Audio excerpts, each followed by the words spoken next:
Hello friends, मेरा नाम advocate उपकार जैन और मैं आप सभी का स्वागत ज्यूरिस कंजीलियम के इस यूट्यूब चैनल पर करता हूं। हमारा आज का टॉपिक है द इंडियन एविडेंस एक्ट, जिसके 2 वीडियो पहले भी आ चुके हैं और जिसके आज ये तीसरा वीडियो है और जिसका लिंक ऊपर आपको आई बटन पर मिल जाएगा। आज हम इसके चैप्टर 2 को पढ़ने वाले हैं, जिसमें 5 से लेकर 55 तक की सेक्शंस कवर किए जाते हैं, पर आज हम सिर्फ 5, 6, 7, 8 को ही कवर करेंगे इस वीडियो में। Section 5, evidence may be given of fact in issue or relevant fact. Evidence may be given in any suit or proceeding of the existence or the non-existence of every fact in issue and of other such facts as are hereinafter declared to be relevant and of no others. Explanation: this section shall not enable any person to give evidence or a fact which he is entitled to prove by any provision of the law for the time being in force relating to civil procedure. Illustration: A is tried for the murder of B by beating him with the club with the intention of causing his death. At A trial, the following facts are in issue: A beating B with the club, A causing B death by such beating, A intention to cause B death. This is a criminal example of this section. मतलब ये criminal example है इस section का। इसमें 20 तरह के example भी है ब्रैकेट में, वो है सिविल का example. A suitor does not bring with him and have in readiness for production at the first hearing of the case a bond on which he relies. This section does not enable him to produce the bond or prove its content at a subsequent stage of a proceeding otherwise than in accordance with the condition prescribed by the Code of Civil Procedure.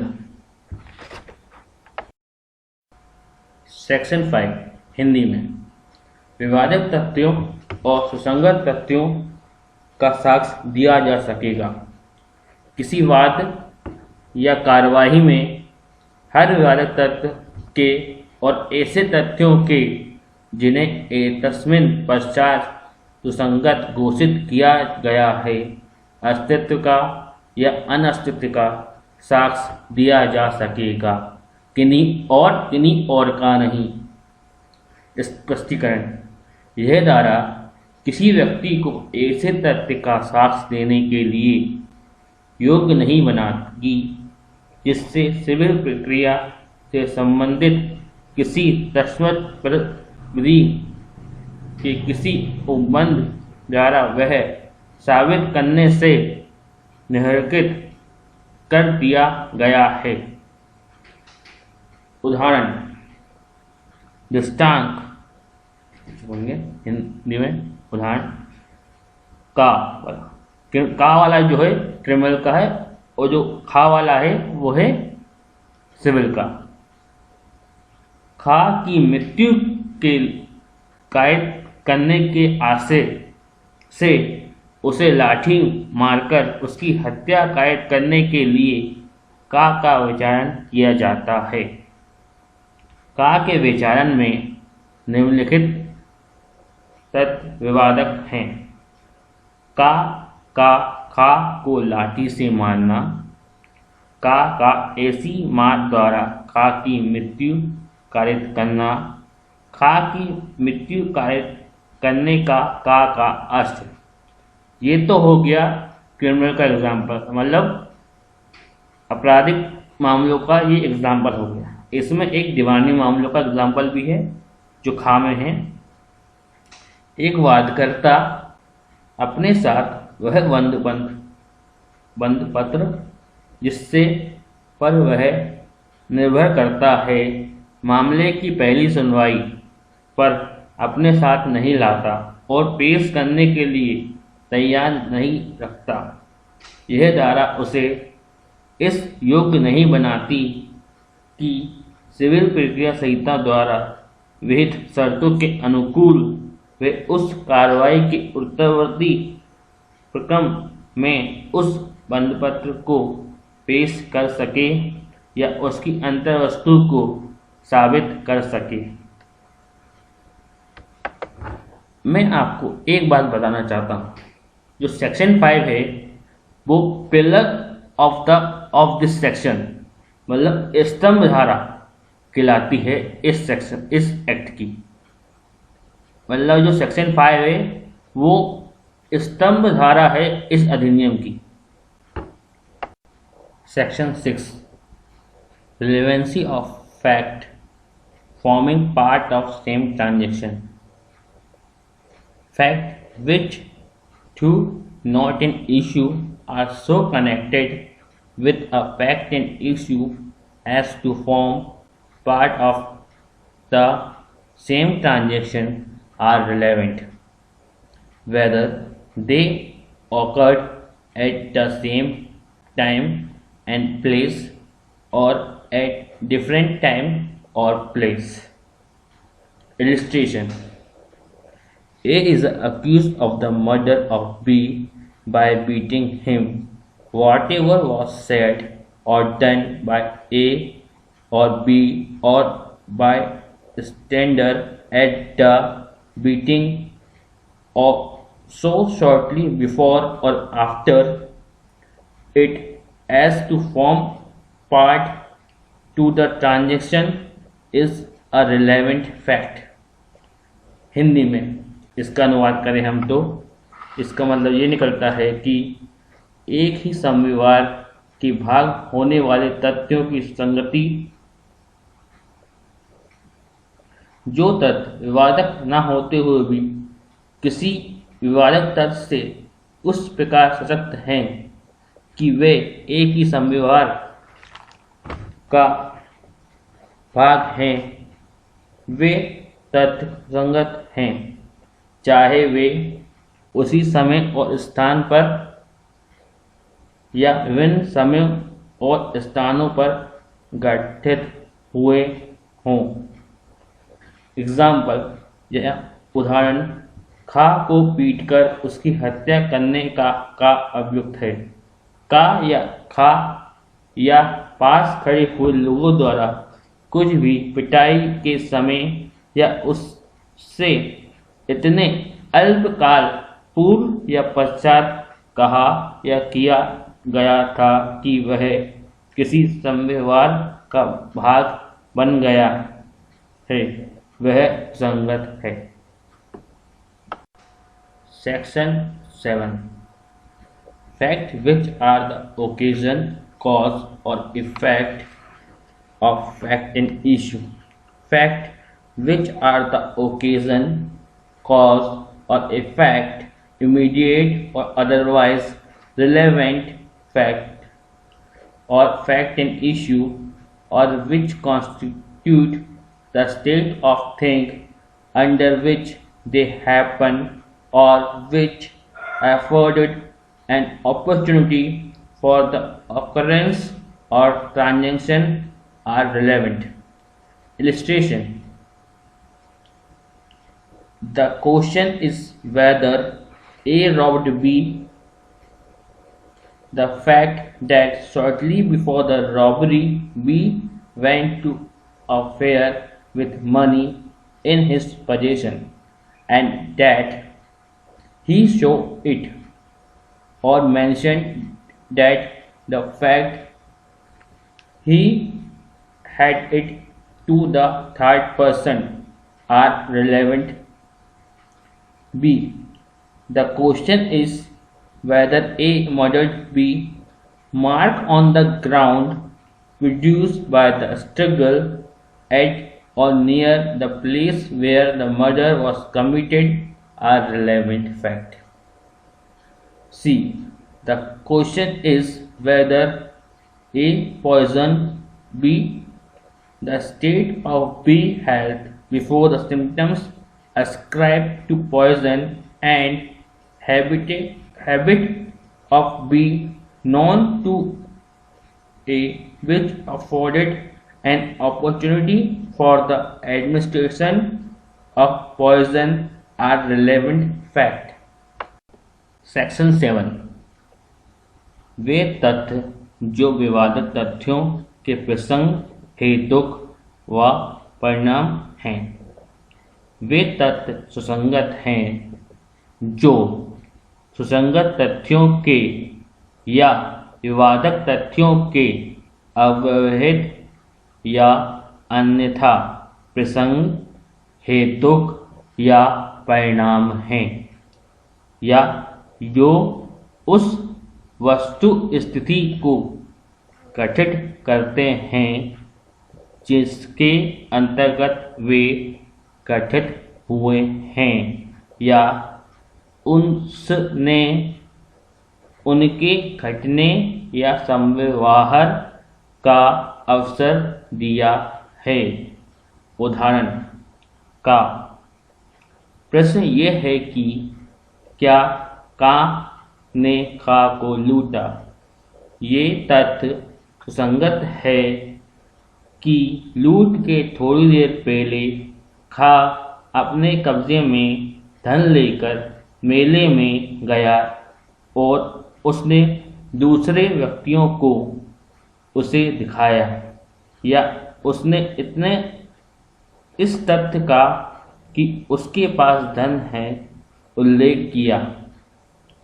खा प्रश्न ये है कि का ने खा की हत्या की उस स्थान पर जहां हत्या की गई थी या उसके समीप भूमि पर गुत्थम गुत्था से बने हुए चिन्ह सुसंगत हैं।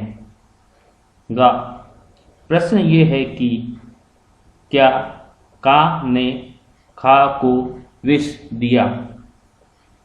विष से उत्पन्न कहे जाने वाले लक्षण के पूर्व खा के स्वास्थ्य की दशा और का को ज्ञात खा की वे आदतें जिससे विष देने का अवसर मिला सुसंगत हैं तथ्य हैं। Section 8 motive preparation previous or subsequent conduct. Any fact is relevant which show or constitute a motive or preparation for any fact in issue or relevant fact. The conduct of any party or of any agent to any party to any suit or proceeding in reference to such suit or proceeding or in reference to any fact in issue therein relevant thereto, and the conduct of any person an offence against whom is subject of the proceeding is relevant if such conduct influence or is influenced by any fact in issue or relevant fact and whether it was previous or subsequent thereto. Explanation number 1. The word conduct in this section does not include statement unless those statements accompany and explain act other than statement, but this explanation is not to affect the relevancy of statement under any other section of this act. Explanation number 2. When the conduct of any person is relevant, any statement made to him or in his presence and hearing which affect such conduct is relevant. Illustration: A is tried for the murder of B. The fact that A murdered C, that B knew that A has murdered C, and that B has tried to extort money from A by threatening to make his knowledge public are relevant. A is a murder of B by poison. The fact that before the death of B, A procured poison similar to that which was administered to B is relevant. A is accused of a crime. The fact that either before or at the time of or after the alleged crime, A provide evidence which would tend to give to the fact of the case an appearance favorable to himself, or that he destroyed or concealed evidence or prevented the presence or procured the absence of who might have been witness or suborned person to give false evidence respecting are relevant. The question is said whether A robbed B. The fact that after B was robbed, C said in A presence, the police are coming to look for the man who robbed B, and that immediately afterwards A run away are relevant. इन चारों में जो पहला वाला था वो था motive का, उसके बाद जो दूसरा वाला आया था वो था पॉइजन वाला, जो था वो था प्रिपरेशन का। जो ए इज अक्यूज ऑफ क्राइम वाला था वो प्रीवियस कंडक्ट का था, और जो रॉब वाला है वो है सब्सिक्वेंट कंडक्ट का। ए वाला जो था वो इसमें एक्सटोर्ट मनी करता है, वो मोटिव का था। सेक्शन 8 हिंदी में हेतु तैयारी और पूर्व का या पश्चात का आचरण। कोई भी तथ्य जो किसी विवादक तथ्य या सुसंगत तथ्य का हेतु या तैयारी दर्शित या गठित करता है, सुसंगत है।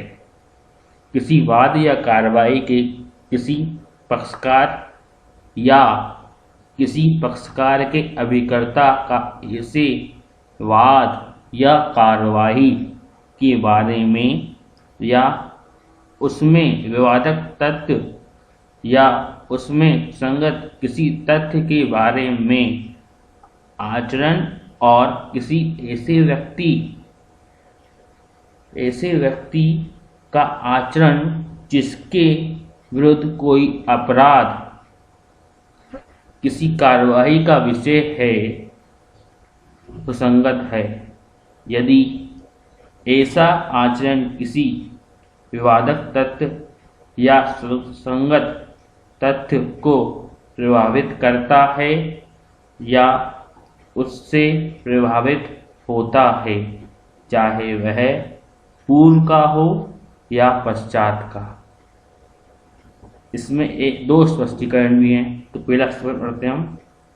स्पष्टीकरण नंबर 1, इस धारा में आचरण शब्द के अंतर्गत कथन नहीं आते जब तक कि वे कथन उन कथनों से भिन्न कार्यों के साथ साथ और स्पष्ट करने वाले ना हों, किंतु इस अधिनियम की किसी अन्य धारा के अधीन उन कथनों की संगति पर इस स्पष्टीकरण का प्रभाव नहीं पड़ेगा।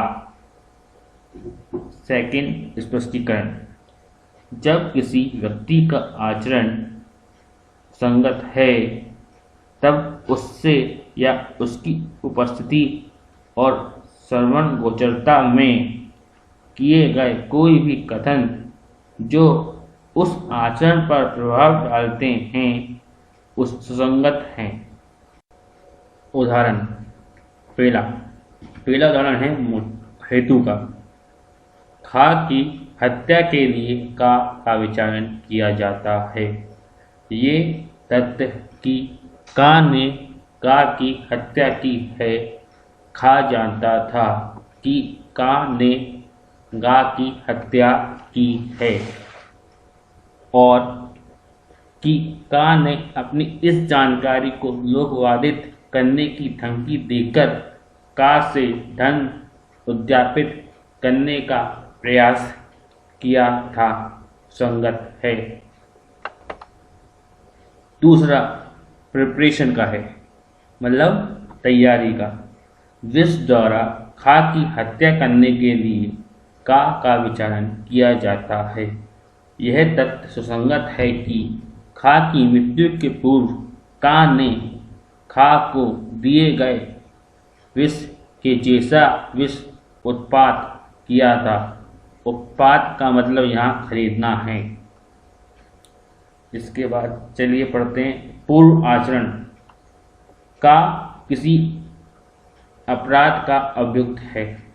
ये तथ्य है कि कथित अपराध के पूर्व या अपराध करते समय या अपराध के पश्चात का ने ऐसे साक्ष्य का प्रबंध किया जिसकी प्रवृत्ति ऐसी थी कि मामले के तथ्य उसके अनुकूल प्रतीत हों, या कि उसने साक्ष्य को नष्ट कर किया या छिपाया, या कि उन व्यक्तियों की जो साक्षी हो सकते थे उपस्थिति निवारित की या अनुपस्थिति उपात की, या लोगों को उसके संबंध में मिथ्या साक्ष्य देने के लिए तैयार किया, संगत है। ये हो गया तीसरा। चौथा वाला है पश्चात आचरण का। प्रश्न ये है कि क्या का ने खा को लूटा। ये तथ्य सुसंगत है कि गा ने का की उपस्थिति में कहा कि खा को लूटने वाले आदमी को खोजने के लिए पुलिस आ रही है, और यह कि उसके तुरंत पश्चात का भाग गया, सुसंगत है। हेलो फ्रेंड्स, आपको दो बातें बताना मैं इस वीडियो में थोड़ा भूल गया था, इसलिए अभी बता रहा हूँ। जो सेक्शन 5 है वो pillar section of this act कही जाती है, तो उसे हिंदी में कहते हैं स्तंभ धारा इस अधिनियम की, सेक्शन 5 को। और जो सेक्शन 6 है उसे एक डॉक्ट्राइन ऑफ रजिस्ट्री भी कहा जाता है, मतलब धारा 6 को रजिस्ट्री का सिद्धांत भी कहा जाता है। अगर कभी आपसे पूछा जाए एमसीक्यू में कि साक्ष्य अधिनियम में रजिस्ट्री कहाँ बताया गया है, तो आप धारा 6 लगाइएगा आंसर में। और अगर आपसे ये पूछा जाए कि साक्ष्य अधिनियम की स्तंभ धारा कौन सी है या पिल्ला सेक्शन कौन सी है, तो आप सेक्शन 5 लगाइएगा एमसीक्यू में। Thank you for watching our video.